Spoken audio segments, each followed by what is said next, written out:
Hi, I'm Midge Shoemaker, and today is day 46 of my doing 100 days of YouTube videos and focusing on doing at least 2 things every day I don't want to do just because I know it'll be good for me. So, yay! I made it to day 46. So, today, I don't know if it was today or yesterday, I got a text message from my insurance about my car accident, and I left messages for my attorney, and I spoke to his secretary today. I don't like making phone calls, and I feel like I was being a pest because I left a message yesterday, and then I called again today and left a message, and he didn't get back to me. So I don't know if I should respond to the text message or not respond to the text message, because it was about property damage, and I thought the property damage part of the car accident had been resolved, but it was the medical and physical side of everything that had not been resolved. So I was really kind of confused by all of that, which is why I didn't want to respond until I got clarification from my attorney, which I still have not gotten. So I might maybe respond back and just say, contact my attorney and give them that information, because that's pretty much how I feel about that. Anyway, so I did that. And then, of course, I did get myself to ask my friend if I could borrow her hand mixer so that I could whip the leftover whipping cream, because I had a bunch of whipping cream left over, and I'm like, what am I going to do with that, because I can't have it. And so then I thought, well, if I whip it up like whipping cream, and it actually looked like Cool Whip when it was done, which is like pretty cool, which I guess is what whipping cream is. But anyway, so I borrowed my friend's hand mixer, which was nice because I got to chat with my friend, so that was fun. And then so mixed it up and whipped it up, and then I got to just spread it over the top of the chocolate mousse that I made last night. And then I had a couple pieces of chocolate left over that I really wanted to eat, and so to keep myself from eating them, I decided I would try to grate them on top of the and it didn't work. Apparently you can't just grate cold chocolate. So I think there's a special way to do it or something. I don't know. I have no idea. I was watching a YouTube video that kind of looked like how you do it. You melt it, and then you just kind of scrape a knife over the top of it, and it rolls and cuts everything in little pieces, and then you can sprinkle on top of it. And I'm like, I'm just trying to use a regular grater and just grating on top of it, and I'm making a big, huge mess and getting tiny, tiny, tiny little flecks of chocolate everywhere, and not on top of the Cool Whip where it's supposed to be. I was like, this is ridiculous. So I did that on top of one, and there were 2 little containers, so I did it on top of one, and then the other one I just melted the rest of the chocolate. I said, screw this, I'm gonna melt the chocolate and then just pour it over the top and just kind of drizzle over the top. And there wasn't very much to drizzle, and then of course there was some left in the pan, and I was like, oh, and I was bad, and I had a little bit of it. Shouldn't have had any of it because it's milk chocolate, but I like chocolate. So I had a little bit of it, and then I rinsed the rest of it out. But at least it wasn't like the heavy whipping cream, and it wasn't all of the mousse and all of that stuff that was mixed into it. So it was just that little tiny bit. So I think I'm okay. Anyway, I did that today. And then I got to drive out to see my daughter, pick her up. I left the mousse for her to put in the fridge. I stuck it in the freezer, which I didn't really want to stick it in the freezer because I was worried it might get freezer burn or something. And I'm like, it's only going to be in there for like an hour. But I didn't really want to do that, but I didn't want to leave it in the fridge because I had like an hour drive to go pick up my daughter, and I didn't want it to melt in my car. So it was just like this, So I stuck it in the freezer for like an hour, and then I stuck it in my car, and it was still cold when I got there, which was fantastic. So I told her to put it in the refrigerator so she could have it later. And then, of course, we just went shopping and stuff, and we were going to go to the mall, which I did not really want to do. And I'm so grateful that she changed her mind and didn't want to go to the mall either. So I was like, yay, we did not go to the mall. So we just went to the local Walmart, got some things, and we went out to IHOP and had dinner. And then I took her back home and dropped her off, and that was fun.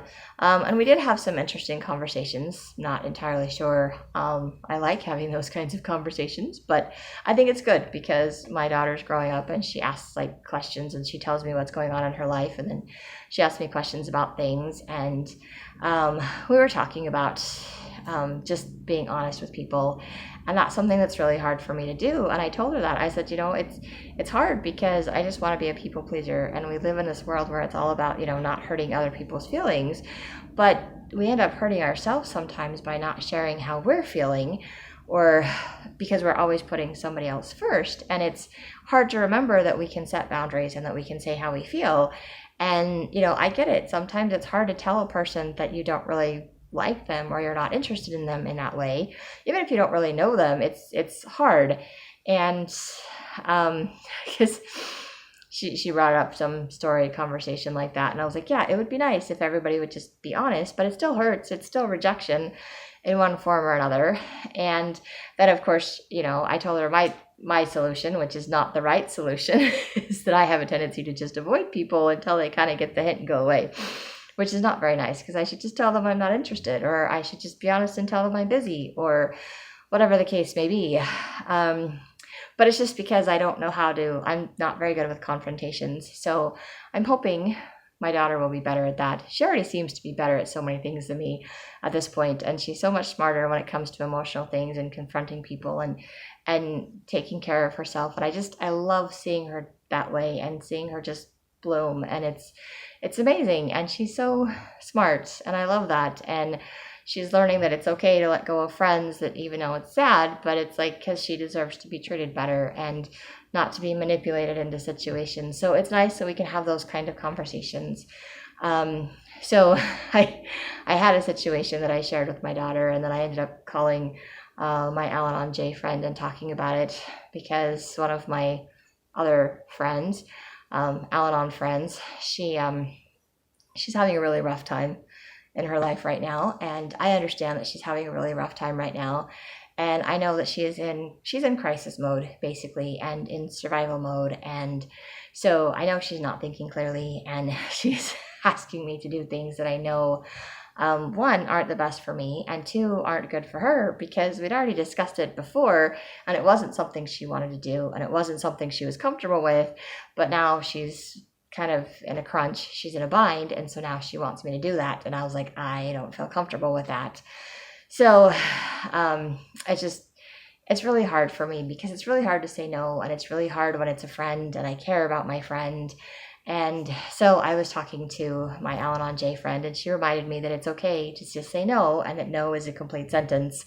I have still yet to learn that, because I say no, or I say I don't think it's a good idea, and my friend is like, and why not? And then she starts listing all the stuff that she's done for me and what a horrible friend I am because I'm not willing to do this for her. And I'm just like, oh, breathe. And I get a message from her like that, and my first thought, and this is why this will never happen. This is why this will never work, because I can't deal with her like that. I can't. So I love her dearly, but I don't love feeling like I'm being manipulated or bullied into doing something that I'm not comfortable doing.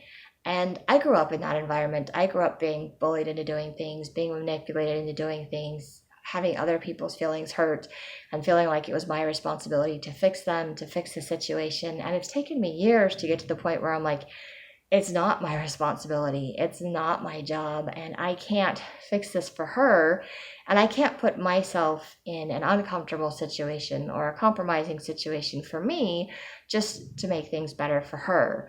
And I don't feel comfortable doing that, and I don't want that situation to ruin our friendship, and I feel like it would. But she's decided that since I'm not willing to do this for her, that it's going to ruin our friendship anyway, because she's like, what friendship do we have? Because, of course, she asked all of my reasons why, and I listed my reasons, and one of them was I didn't want it to ruin our friendship. And she was like, well, what friendship? I do all this stuff for you, and I ask you for this one thing, and you just won't even do it for me, so I'm not speaking to you ever again. It's like, that's devastating for me. That's very hurtful. That's very painful, but it's also a huge trigger for me. And so I'm just like, I don't need that in my life. And I love this person, and I'm sorry that she's in this crisis situation, and I'm sorry that she's in survival mode, but I don't feel like I should give up my peace and my comfort level. I shouldn't have to give up who I am or put myself in that situation that I just don't feel is good for me, and I don't feel like it's good for her either. I don't think it would be good for us in general. And I realized that we could probably make it work and it would only be supposedly only be temporary, but I don't trust myself in that kind of situation. And it's not a bad, horrible situation. It's just that um, I have a tendency to be the follower instead of the leader. I have a tendency to let other people say or do what they want and to cross my boundaries and not say anything. And I wait until I'm like at exploding point, and I don't want to get to the at exploding point with my friend. But my friend is like, she kind of reminds me a little bit of my biological dad, where she's like a ticking time bomb, and you never know what you're going to say or what you're going to do that's going to set her off. And then she just goes and she doesn't stop. Like, she doesn't get that she's already made her point, or that it's like, I'm sorry, I can't fix this or I can't change this. And she doesn't stop until she feels like you understand exactly what she's going through and how much you've hurt her and how much you have to do to fix it and to make it all better for her. And I was like, I would love if somebody would go back and fix my life for me. I would love if all the people that ever hurt me were willing to make it up to me and to love me the way that I wanted me to be loved and all of those things. And then I wouldn't have to learn how to build my own self-esteem and set my boundaries, and I wouldn't have to work so hard to love myself and to feel like I'm lovable. And I wouldn't have to be going to 12-step programs to learn how to deal with other crazy people that don't know how to take care of themselves. I wouldn't be learning as an adult how to take care of myself and figuring things out, because people that I grew up with or around would have taught me how to do that. But I can't go back in time and change what happened to me or didn't happen to me or in my life. And I'm realizing my life's not as horrible as I made it out to be. I learned to exaggerate, so it's way worse than I imagined. But I didn't always feel like I got the love and support that I needed growing up. I didn't get the encouragement to do things because I had different interests than other people in my family. I was the oddball out. But I always felt like I had to have someone else's approval before I could move forward, before I could do anything in my life. And I am slowly getting to a point where I don't feel like I have to have someone else's approval to do things. And I'm very grateful to God for pointing out to me that my friend is trying to manipulate the situation, that she's trying to bully me into getting her way by trying to make me feel bad, by guilt tripping me into saying like, oh, I do all these things for you, so you have to do this for me, or you're a horrible friend because you won't do this for me. And I'm like, maybe I am a horrible friend. Maybe I'm not the best at keeping in touch with people and reaching out and recognizing that other people are in need. I know that about myself. I think I walk around with blinders on. I'm very oblivious to what's going on around me. My mind is usually somewhere else, probably because I have ADHD. I've never been good at catching on to social cues or always recognizing that other people are upset. But I've also been that person that everybody's turned to, that's, the counselor, the person that they come to for advice or to help them to feel better emotionally about themselves. And, this friend of mine is one of those people that's always come to me, but she can be very draining and very exhausting. And I can only handle her in small doses sometimes. I mean, sometimes when she's in a good place in her life and I'm in a good place in mine, we get along just great. But when she's in crisis mode or she's upset about something, it can be very exhausting and very draining for me. And when I'm upset or in crisis mode and I turn to her for help, she'll help me, but then she'll turn around and say, you know what, you can't do that again. You can't ask me for that because it's just too exhausting and I just can't do that. And so then she makes me feel guilty for even asking her to help me when I was upset about something. And here she's doing it again. And it's something, she's asking something huge of me that I don't feel comfortable doing and I think is not a good idea. And, it would require us spending a lot of time together. And I was like, that's just really not a good idea. Because I'm worried that I would lose myself in that situation, that I would become the person that's trying to heal her and help her. And she would take all of, and I don't have a lot of extra energy because my job is draining and I'm exhausted. I'm still trying to adjust to these hours. I'm trying to get my body convinced that it needs to sleep more so that I'm not tired all the time. I've got a lot of things, I'm trying to do, and I don't need the extra distractions, and I don't need to give everything to her, like be exhausted from work and then come home and be exhausted from spending time with her, and then and then I know I'm just going to break and it's going to just not be a pretty picture, or I'm just going to, get lost and fall apart or just become codependent. And I don't want to do that. I don't. And I know she says that's not going to happen and that's not what she needs and this is all she needs. And I was like, yes, until you realize you can take advantage of me because you've done it before. So you'll do it again. And, and it's sad that I know this about my friend, but I still consider her my friend and I still love her dearly.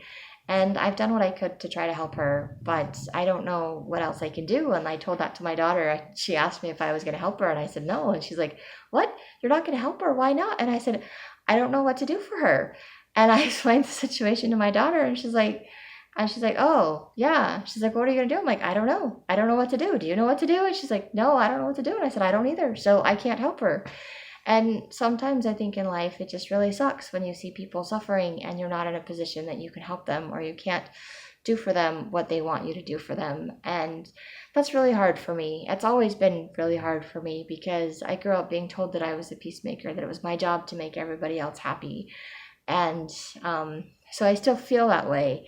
And so it's really easy for me to feel guilty about the situation, for me to feel guilty that I can't do this for my friend, that she wants me to do this for her, because I just don't feel like it's good for either one of us. And doing a lot of praying about it, talking to my Al-Anon J friend about it, and just so grateful for her reminding me that no is a complete sentence and that I don't have to do something I'm not comfortable with just to make somebody else happy. And I'm so grateful for that reminder. And I'm also just grateful to God for pointing out to me that my friend is trying to manipulate me. She's trying to guilt trip me into getting what she wants because she's in a crisis mode, because she's having a hard time and she's struggling and she doesn't know what else to do. She's falling back on the tools and the things that have worked for her in the past, and they're not working right now for her. And I'm sorry they're not working for her. I'm really sorry they're not working for her, but I'm just really grateful that I could recognize that and to just say no. And in fact, instead of like feeling guilty, I actually just got angry that my friend would try to, guilt trip me into getting what she wants and making me feel like I'm a horrible person and a horrible friend. And part of me believes, I could be better. I could be a better friend. I know that. But it doesn't make me a horrible person for setting a boundary. And that's a hard thing for me to remember. And so here I had this really good day, and then I had to do things I didn't want to. I had to say no to my friend, and I had to explain to my daughter that I can't always help people when I want to, and that it's hard to do that. And I had to reach out to people and ask for help and ask for validation, because sometimes I still need that validation. I'm needy, and change is hard, and doing a new behavior is hard. And so it's hard for me to say no to my friend, and it's hard to see my friend suffering. And yes, I know I could probably do what she wants me to do. I just don't think it would have a healthy ending. I don't think it would have a healthy result. I don't think it would be good for either one of us. And so I'm just not doing it. And maybe I'm just, focusing too much on the negative and all the things that won't work out instead of trusting that maybe it'll all work out and just doing it anyway. Not entirely sure about that one either.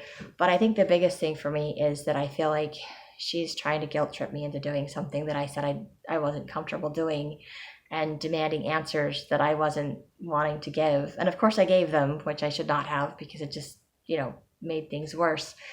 So I am having to learn that no is a complete sentence, which is hard for me, and that I can set a boundary, that I can stick to a boundary, and that basically my friend proved my point to me, even if she doesn't see it herself, that if she's going to guilt trip me and she's going to be like this, then I can't be around her as much as she wants me to be. I can only take her in small doses for that very reason.